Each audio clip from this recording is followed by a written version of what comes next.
The screaming started before the neighbors understood what was happening. It was the kind of screaming that makes the hair on the back of your neck stand, the kind that carried a mixture of terror and betrayal, raw, unfiltered.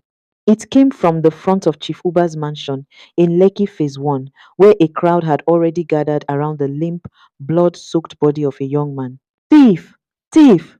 The thugs shouted, their voices sharp like broken bottles. Someone in the crowd spat. Another murmured, God forbid. See as them don't spoil the boy finish.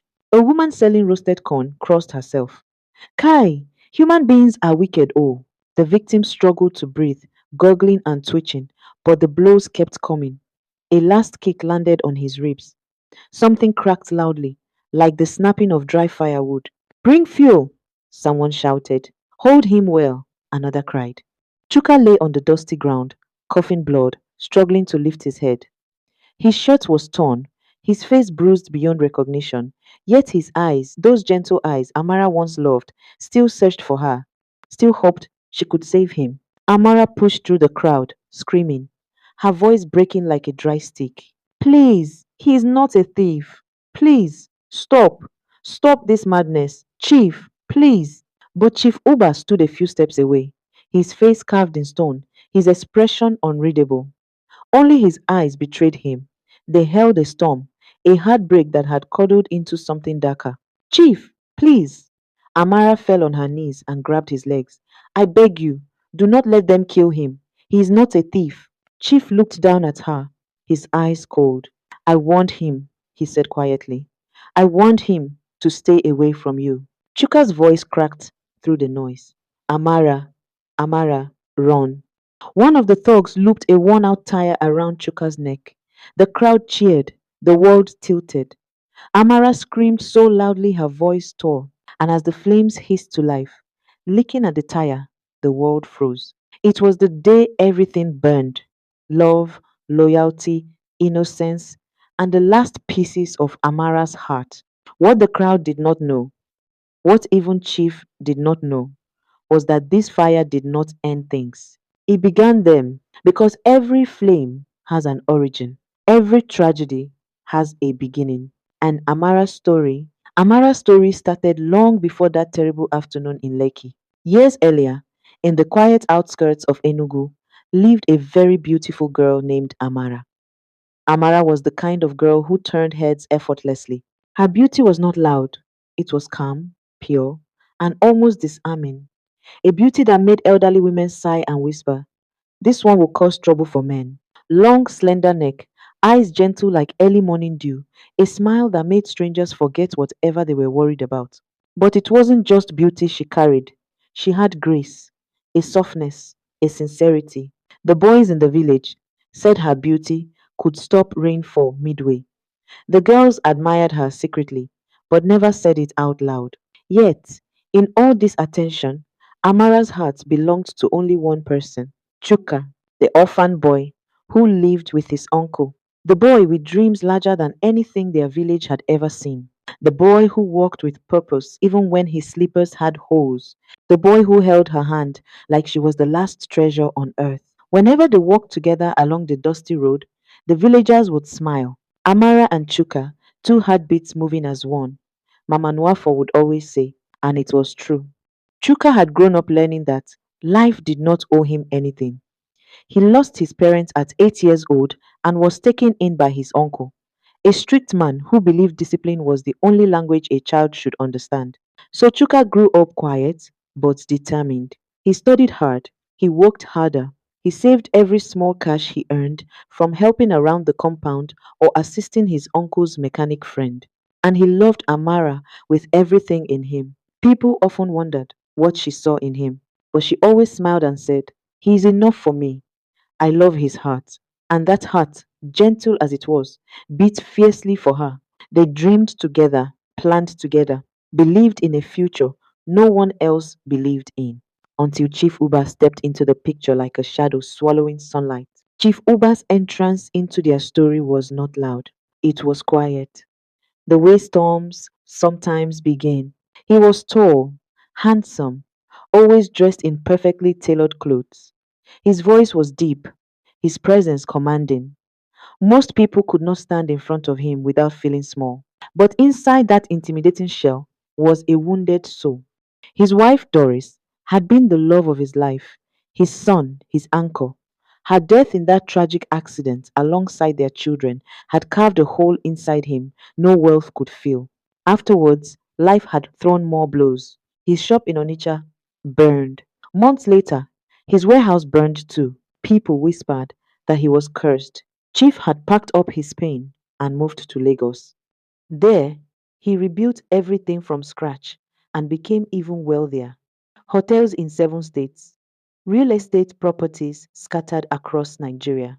A man swimming in wealth but drowning in loneliness. Women threw themselves at him. He wanted none until the night he laid eyes on Amara. Amara had not even wanted to attend the party. Her friend, Ngozi, practically dragged her. Just come, Ngozi insisted. It is only a small party. There will be music, food, and fresh air.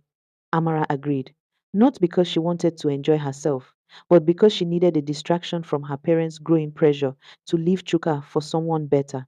She never knew fate was waiting for her there. The moment she entered the hotel banquet hall, laughter dancing in the air, drinks flowing like water, Chief Uba's eyes found her. He froze. It was as if time paused just for him. For a moment, he wasn't in a party. He was staring at Doris, his one and only true love. The resemblance was startling. The same gentle beauty, the same innocence in her eyes. He moved toward her slowly, his heart pounding like it hadn't in years. Good evening, he greeted, his deep voice warm. Good evening, sir, she replied politely. My name is Chief Uba. She smiled politely. I am Amara. The name sank into his heart. They spoke briefly. He complimented her beauty. She thanked him. He asked to see her again. She declined politely. It was the first time anyone had rejected him so calmly. That night, Chief didn't sleep. Amara had awakened something in him, something he thought had died with Doris. The next morning, a delivery truck stopped in front of Amara's house. Boxes, bags, jewelry, perfumes, clothes, all from Chief Uba. Amara refused them. Her father almost fainted. You rejected gifts from a man like that? Are you all right? He shouted. I don't want them, she said firmly. More gifts came. She rejected them all. Chief grew restless. He refused to return to Lagos. Instead, he stayed in Enugu, chasing a girl who didn't want him. Soon, he learned about Chuka, and everything changed. One evening, Chief invited Chuka to a quiet lounge. Chuka came, not knowing what to expect. Chief sat across from him, fingers interlocked, voice calm. Young man, he began, I want to make a proposal. Chuka frowned. What kind? A financial offer. For what? For you to leave Amara. Silence fell. Chuka blinked. Sir, I do not understand. I want to marry her, Chief said plainly. She reminds me of someone I loved deeply. Name your price. I will give it to you.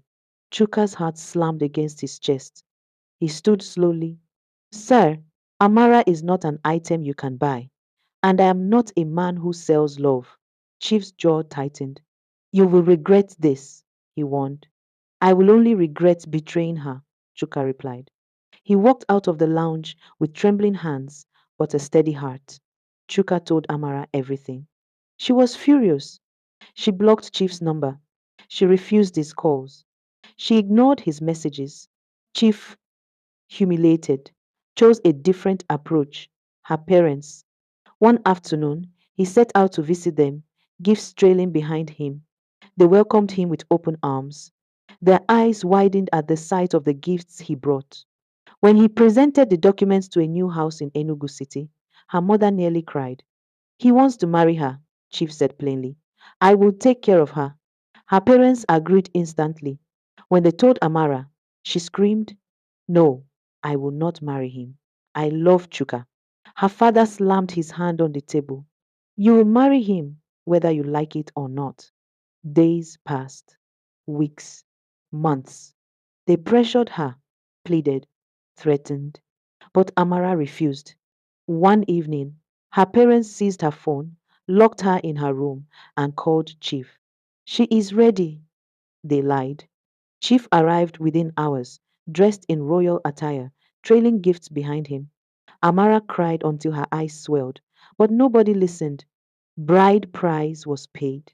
Ceremonies were completed. The community celebrated. Chuka didn't even hear about it until it was too late. The next morning, Chief whisked Amara away to Lagos. As the car pulled out of Enugu, she pressed her forehead against the window and cried silently. Chief glanced at her, but said nothing. In his mind, love would grow later. He just needed time. Love always grows when comfort is present, or so he believed. Chief Uba's mansion in Lekki was massive. It shined with marble floors, crystal chandeliers, a swimming pool that stretched like a small lake. He loved her so much that he spoiled her endlessly. He bought her designer clothes, exotic perfumes, vacation trips. He even opened a business for her, her own shop, a perfume business that quickly flourished because everything Chief touched turned into profit. She became a respected Lagos madam. They had two sons, two handsome, brilliant boys. Outwardly, their life was perfect. But Amara's heart remained a locked room. No one could enter. She played the role of the perfect wife, smiling, cooking, attending events with him. But each night, when Chief slept beside her, she turned her back quietly and stared at the wall. There was no laughter between them, no genuine affection, only routine. Chief sensed something was missing, but he ignored the quiet ache. Some pains are easier to hide than confront. Then fate struck unexpectedly. It happened on a random morning. Amara went to the gym to clear her mind as usual. The air smelt of sweat and air conditioned freshness. As she stepped through the glass doors, she saw him, Chuka, sweat glistened on his skin, his muscles more defined than she remembered. He was no longer the struggling boy from Enugu. He was a man confident, successful, with an aura that quietly commanded attention. The eyes met. Time froze. Amara, he breathed. Chuka, her voice cracked. He stepped forward and embraced her gently. In that moment, she felt warmth she had missed for years. They pulled apart, staring at each other with trembling smiles. You look amazing, Chuka whispered. You look different. In a good way, she replied. They exchanged numbers, set a date to catch up, and Amara went home, smiling for the first time in years. They met at a restaurant a few days later. Over soft music and warm food, they talked about everything they had missed. They shared stories, memories, and laughter. I searched for you, Chuka confessed, but your parents refused to give me any information. Amara looked down. I was forced to marry Chief. Everything happened so fast. He touched her hand lightly. You deserve happiness, Amara. She swallowed hard. And you were my happiness. When she got home that day, she hummed softly while changing her clothes. For the first time in years, she felt alive. She began going to the gym more frequently. Soon, they started meeting often. One afternoon after gym, she whispered shyly, Can I see your place? Chuka hesitated. Are you sure? Yes. He drove her to his neat two-bedroom apartment in Lekki. She admired everything. Ray's simplicity, the warmth. You've come far, she said proudly. He smiled. I kept pushing, and God decided to rewrite my story. That night, Amara lay beside her sleeping husband, texting Chuka with soft smiles.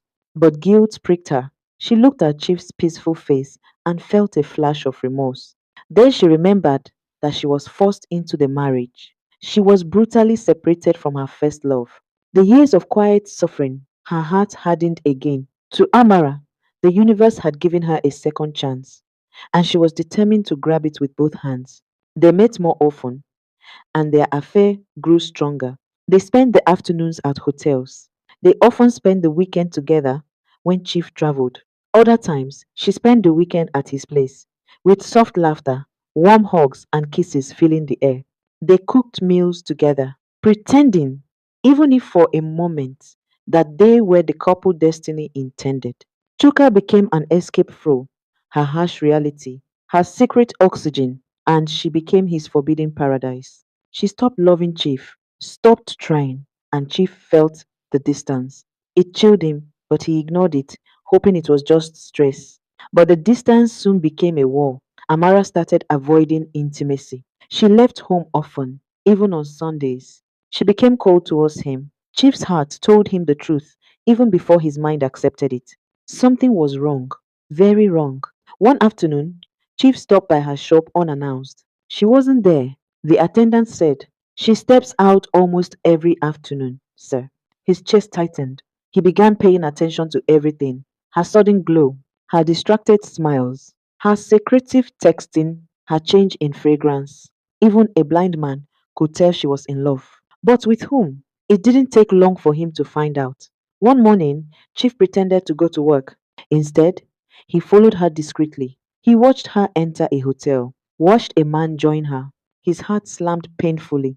When the man turned, it was Chuka, the one he had warned, the one he had beaten through hired thugs, the one he had taken Amara from. He almost collapsed, but he said nothing. He went home, sat in silence for 3 hours, and felt something inside him break. The next day, Chief traced Chuka's house. He brought thugs. They beat him mercilessly, warning, "Stay away from Chief's wife or die." Chief watched from a distance, his eyes cold.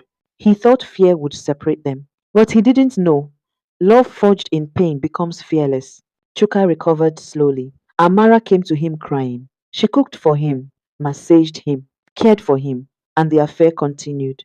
But this time, they were more discreet, more cautious, more intense. Chief suspected nothing until the final blow. One fateful afternoon, Chief set out for a business trip to Abuja. Halfway through the journey, he realized he had forgotten an important document.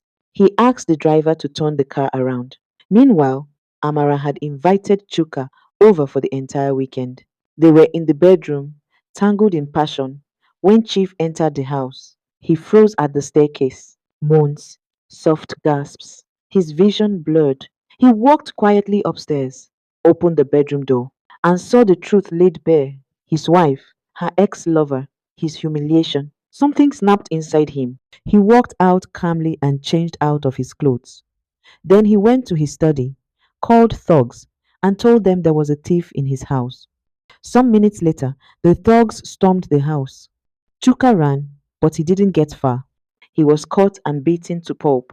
The crowd kept increasing as they heard screams. And when they asked what he did, Chief fed them the same lies. "He broke into my house and tried to steal from me," he said. They too joined in beating him. Meanwhile, Amara screamed out her lungs, begging them to leave him one, but the crowd didn't hear her. To them, they were delivering justice. And just like that, they ended the young man. After Chuka's brutal death, Amara cried endlessly. She refused to eat, refused to sleep, refused to talk. Chief didn't care. He locked her in the house whenever he traveled. He said it was for her safety. But the truth was simple. He didn't trust her, and he feared losing her again. But Amara's heart was dead. Only revenge lived inside her now. She began plotting her escape. Slowly, quietly, patiently. She sold some of Chief's properties while he was abroad, converted the money, prepared documents, arranged transportation, and then she disappeared. When Chief returned and found out, he collapsed instantly. His heart, already feeble from grief and rage, could not handle it. He was rushed to the hospital, fighting for his life. Doctors worked tirelessly. For days, he drifted between life and death. And Amara, she watched from a secret distance, tears on her cheeks. Because despite everything, she didn't want him dead. She just wanted freedom. One evening, she walked into the hospital room quietly. Chief, pale but conscious, looked at her with tired eyes. "You came," he whispered. "Yes," she replied softly. "Why?" His voice trembled.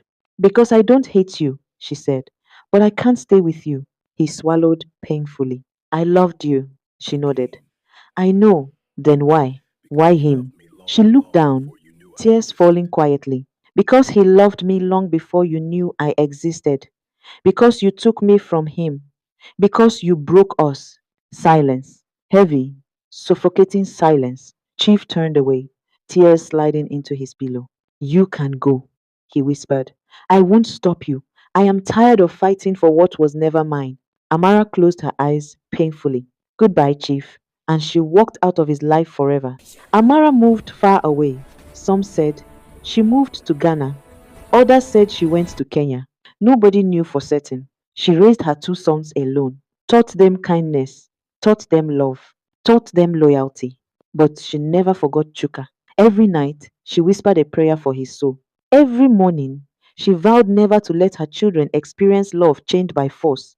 She built a new life, slowly, steadily. No husband, no new lover, just peace. The one thing she had always longed for. Chief recovered physically, but emotionally, he was shattered beyond healing. He stopped dating, stopped attending events, stopped expanding his businesses. He lived quietly, visiting his wife and children's graves every month. People whispered that the once mighty Chief Uba had finally broken, but in truth, he was simply a man who had loved too hard in all the wrong ways. Some years later, news spread that Chief Uba had passed away quietly in his sleep. He left behind a vast empire, but no true heir. Some said it was karma, some said it was heartbreak, some said it was loneliness. But Amara said nothing. She simply lit a candle, bowed her head, and whispered, May your soul find peace, the peace life never gave you.